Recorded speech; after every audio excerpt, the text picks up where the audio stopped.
This is the Biblical Unitarian Podcast. Hello, fellow podcast listeners, and welcome to the Biblical Unitarian Podcast. This is episode 107, entitled Luke's Son of Man Christology. The Biblical Unitarian Podcast is the podcast that aims to start conversations about the oneness and unity of God and about the humanity of Jesus. Hopefully our podcast has helped you to have those very important conversations. Thank you so much for joining us today. My name is Dustin Smith, and as always, I will be your host. Having looked at the Son of Man within Mark and Matthew, it is now appropriate to turn to the Gospel of Luke to examine his theology of this crucially important title. Luke overlaps quite a few Son of Man sayings with Mark and with Matthew. So I will try to avoid discussing those passages and focus on the Son of Man sayings that are unique to Luke's Gospel in order to see if Luke changes or complements the Son of Man Christology we have observed thus far in our previous episodes on the topic. Luke very likely used Mark as a source, but Luke published his Gospel separately from Matthew around the same time, probably in the mid-80s of the first century. It will be interesting to look into what Luke has to say about Jesus' favorite self-reference, the Son of Man, especially since Luke personally wrote more of the New Testament than even the Apostle Paul. In this episode, we will explore Luke depicting Jesus as the Son of Man who represents the suffering disciples who follow him. What might this have to say about the representative function of the Son of Man? We will also examine a passage where the Son of Man speaks as wisdom, the female figure alongside God in the book of Proverbs. Does this mean that the Son of Man pre-existed in heaven as a divine figure? Lastly, we will explore how Luke utilizes the Son of Man title with the post-resurrection Jesus. What can this theological strategy tell us about the death and resurrection of this human being? Let's find out on this week's episode of the Biblical Unitarian Podcast. Our first point today is looking at the Son of Man who represents those who suffer, past and present. I'm going to read a passage out of Luke chapter 6, starting in verse 22. Blessed are you when men hate you, and ostracize you, and insult you, and scorn your name as evil, for the sake of the Son of Man. Be glad in that day, and leap for joy, for behold, your reward is great in heaven, for in the same way their fathers used to treat the prophets. That's Luke chapter 6, verses 22 through 23. Now, many readers of the Bible are familiar with the Beatitudes from Matthew's Gospel, but Luke also records a version of Jesus' Beatitudes. Luke's version is contained in the Sermon on the Plain, and it bears a lot of striking similarities to Matthew's version in the Sermon on the Mount. This passage, in particular, is one of the Beatitudes that has a subtle difference. While Matthew's version contains the saying, "Blessed are you when people insult you and persecute you and falsely say all kinds of evil against you because of me," Luke 6, verse 22 has the Son of Man in place of me. Does this even matter? And if so, what significance does it bring to the meaning of Son of Man in Luke's personal Christology? Well, Luke's version indicates that the disciples of Jesus are happily blessed when they are hated, ostracized, insulted, and scorn for the sake of the Son of Man.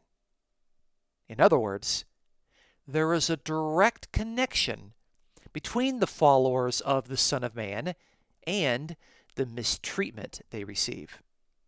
The Son of Man acts as the representative figure for the righteous suffering ones, who in this case are the followers of Jesus, in addition to the prophets of Eld.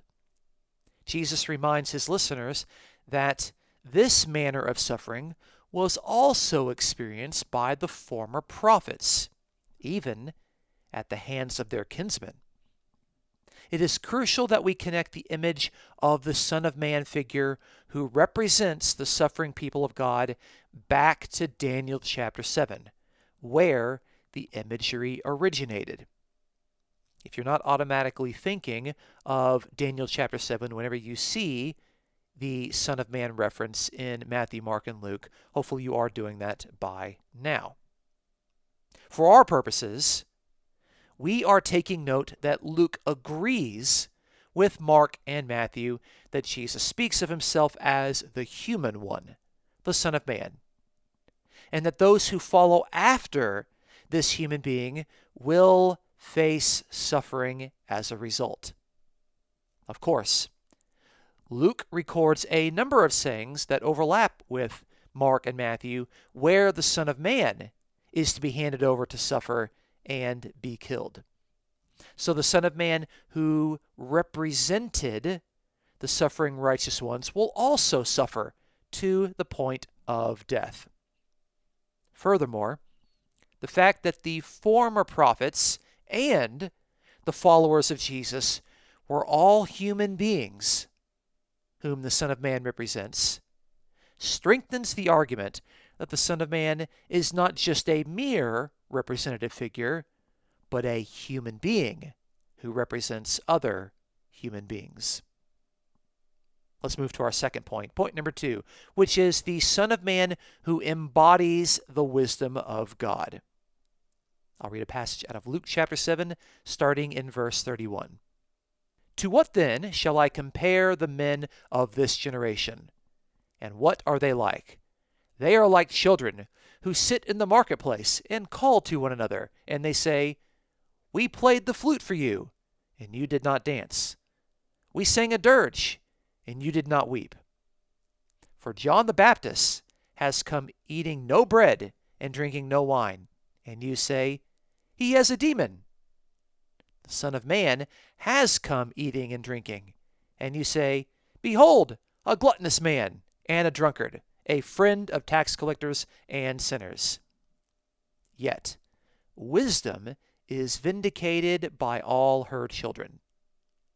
That's Luke chapter 7, verses 31 through 35. If you recall our discussion on the Son of Man sayings in Matthew's Gospel, we did go over Matthew's version of this passage. However, Luke's version is different in an important way, and the connection between wisdom and the Son of Man is too significant to overlook. In our current passage, Jesus compares this generation with children in the marketplace whose expectations and standards are not satisfactorily met. Jesus then offers 2 examples that explain his parable. John the Baptist was a righteous ascetic, but he was accused of being possessed by a demon. Jesus, on the other hand, did eat and drink, but he was labeled as a glutton, a drunk, and a companion of the unrighteous tax collectors and sinners. In other words, this generation has rejected the ministries of John and the Son of Man, who both seem to be criticized for conflicting reasons. However, the rejection of John the Baptist and the Son of Man suffered by this generation is not the final word given. A positive note concludes Jesus' parable and its explanation. Jesus says that, quote, wisdom is vindicated by all her children, end quote. Luke chapter 7, verse 35. For many readers, this comment seems out of place, not seeming to follow as a result of what Jesus just stated. However, I think the comment makes perfect sense, and I want to offer why I think this is so. Wisdom, for those familiar with the book of Proverbs, is a frequent personification of Yahweh's wise commandments and interactions with his people. God's instructions are wise because they come from a wise God. True wisdom, according to the book of Proverbs, is to be found in the instructions and teachings of Yahweh. And since wisdom, in the Hebrew language, the noun chokmah, is a feminine noun, the poetry of the book personifies it as a female figure, as Mrs. Wisdom or Lady Wisdom. Proverbs portrays this personified Lady Wisdom as talking, as inviting the readers to take hold of her commands, inviting her readers to hold her fast and to avoid foolish behavior. Those who obey her ways and walk upon her paths are called wisdom's children. If you look in Proverbs chapter 8, verse 32, the personified wisdom speaks, saying, "Now therefore, O children, listen to me, for blessed are they who keep my ways." That again is Proverbs 8, verse 32, where the personified wisdom calls those who obey her and listen to her, her children, her sons. From the time of the book of Proverbs on into the beginning of the first century, there is evidence that learned Jews portrayed important human beings in their literature as, in some sense, the human embodiment of the personified Lady Wisdom. In doing so, these Jewish authors meant to convey that these special human beings exemplified the wise teachings of Yahweh. One could say, if I could borrow a line from John's Gospel, that these special human figures who embodied wisdom and embodied the wise instructions were wisdom become flesh. Now, for early Christians, God's wisdom was not to be found in the commandments and instructions of the Jewish law, the Torah. Rather, for early Christians, wisdom was to be located in Jesus. And many early Christians began to adopt the Jewish practice of portraying certain human beings as the embodiment of Lady Wisdom by making the man, Jesus Christ, to be the climactic locus of God's wise instruction. Scholars have taken it upon themselves to describe the practice of depicting Jesus Christ as the embodiment of Lady Wisdom as wisdom Christology. Attentive readers of the New Testament will observe that wisdom Christology is believed and taught by Matthew, John, the Apostle Paul, the author of Hebrews, and even Luke. Our present passage is just one within the Gospel of Luke, where Luke demonstrates his affinity with regarding Jesus as wisdom's embodiment. But for our present passage, it is Jesus speaking as the Son of Man, who is the embodiment and spokesperson of wisdom.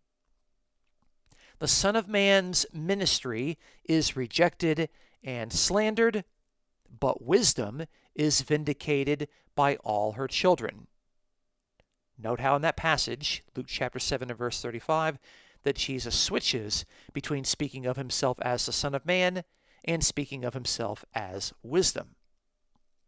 If you recall, in Proverbs 8, verse 32, the children of Lady Wisdom are those who take hold of and obey the wise instruction of Yahweh. For Luke, the wise children are those who discern that the Son of Man is carrying out the wise ways of Yahweh by evangelistically sharing table fellowship with the outcasts and the sinners, unlike the evil generation of the Son of Man. In other words, wisdom's children set themselves apart from this evil generation, which Jesus condemns in this passage precisely because they see in Jesus, the Son of Man, the wise workings of the wise God of heaven. For Luke, it is the Son of Man who typifies and embodies the wise ways and commandments of God. And as a human being functioning as the locus of Lady Wisdom, Jesus can be identified as wisdom, even in such a casual way as we see in our present passage. With this understanding, readers of Luke can observe other passages within the gospel that demonstrate that Luke holds to and teaches a wisdom Christology. For the purposes of our study, it is enough to note that Luke regards a special human agent of God as the current embodiment of the personified figure of wisdom. The Son of Man, for Luke, is wisdom become flesh. And since wisdom is a personification of God's teachings, to portray the Son of Man as the embodiment of wisdom is not to attribute personal preexistence to Jesus. Our third point today is the crucified, raised, and living Son of Man. I'm going to read a passage out of Luke chapter 24. Let's start in verse 1. But on the first day of the week, at early dawn, they came to the tomb bringing the spices which they had prepared. And they found the stone rolled away from the tomb. But when they entered, they did not find the body of the Lord Jesus. While they were perplexed about this, behold, two men suddenly stood near them in dazzling clothing. And as the women were terrified and bowed their faces to the ground, the men said to them, "Why do you seek the living one among the dead? He is not here, but he has risen. Remember how he spoke to you while he was still in Galilee, saying that the Son of Man must be delivered into the hands of sinful men and be crucified, and the third day rise again." And they remembered his words. That's Luke chapter 24, verses 1 through 8. After the death of the Son of Man, which is the most common way that Jesus in the Gospel of Luke refers to himself when he speaks of his rejection and crucifixion, Luke continues to regard the person about whom the events of the Passion narrative described in human terms. When the women arrived at the tomb of Jesus early Sunday morning, they are greeted by two male messengers who ask why they are seeking the living one from among the dead ones. Luke chapter 24 and verse 5. The two messengers continue by stating that Jesus is not here in the tomb, for he has been woken up. That is, he has been raised from the sleep of death. Then the messengers remind the women at the tomb that Jesus said that the Son of Man would be handed over, killed, and raised from the dead. It is the Son of Man, that is, the special human agent of God, who died and rose. It was a human being distinct from God, who died and who was raised by that God. Luke, as a theologian, is consistent to portray Jesus in precisely human terms when he describes his death and resurrection. In fact, we can say with confidence that Luke continued to regard the risen Jesus in terms of the human Son of Man, because Stephen's speech in the book of Acts announces that the Son of Man is currently at the right hand of God. Acts chapter 7, verse 56. As we know from our previous studies of the phrase Son of Man within the Hebrew Bible, it refers to a mortal man, one who is susceptible to death. For Luke, the Son of Man maintains its definition as depicted throughout the Hebrew Bible. Luke nowhere tries to qualify the crucified and risen Son of Man as one who supposedly gave up his immortality to become man. The Son of Man, according to Luke, was mortal, like every other human being. And after the Son of Man completely died, God raised the Son of Man from the dead. For the purposes of our study, it is crucial that we take note that Luke wants his readers to know that even after the resurrection of Jesus, Jesus is still the Son of Man, the special human agent of the true God. The women at the tomb remembered these words, and Luke wants his readers to do the same. So, in conclusion, we have observed that the Gospel of Luke is much like Mark and Matthew in that it depicts Jesus Christ as regularly using the self-reference Son of Man. In doing so, Luke shows consistent tendencies within the other two synoptic colleagues. We first noted that the Son of Man was a figure who represented the followers of Jesus, particularly those who suffered as a direct result of their discipleship to the Son of Man.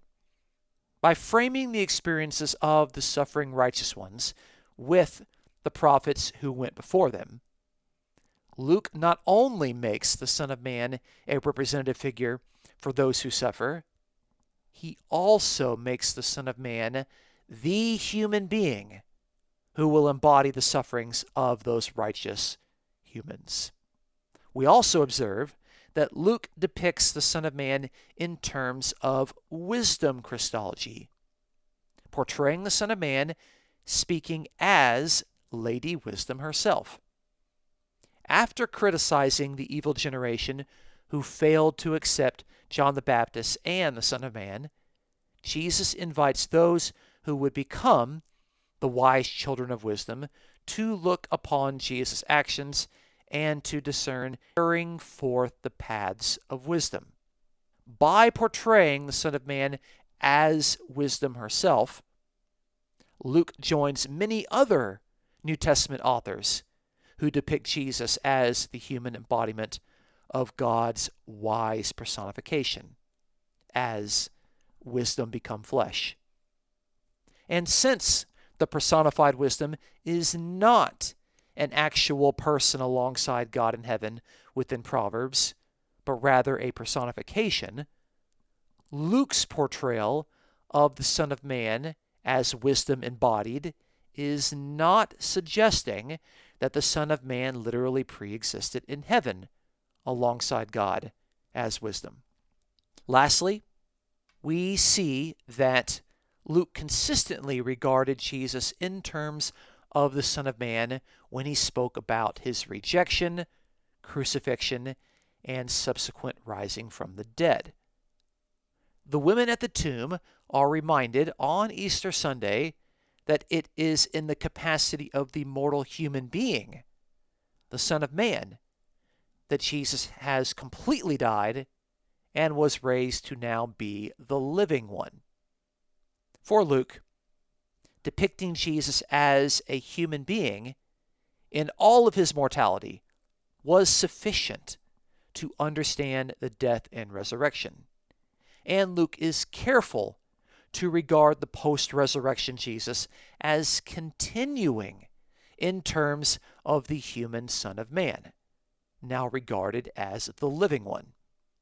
With Luke's theology of the Son of Man as a human who represents the suffering righteous ones, as the climactic embodiment of God's personified wisdom, and as the mortal one who died and rose, we can confidently categorize this Christology as high human Christology, rather than a Trinitarian or angelic Christology. Join us next week as we begin a multi-part study of the Gospel of John in its portrayal of Jesus as the Son of Man. Please consider supporting the Biblical Unitarian Podcast as it aims to promote these sound truths about the oneness of God and the humanity of Jesus. You may check out this episode's description for a PayPal link. Thank you so much for listening to us at the Biblical Unitarian Podcast. My name is Dustin Smith, and until next time, you folks take care.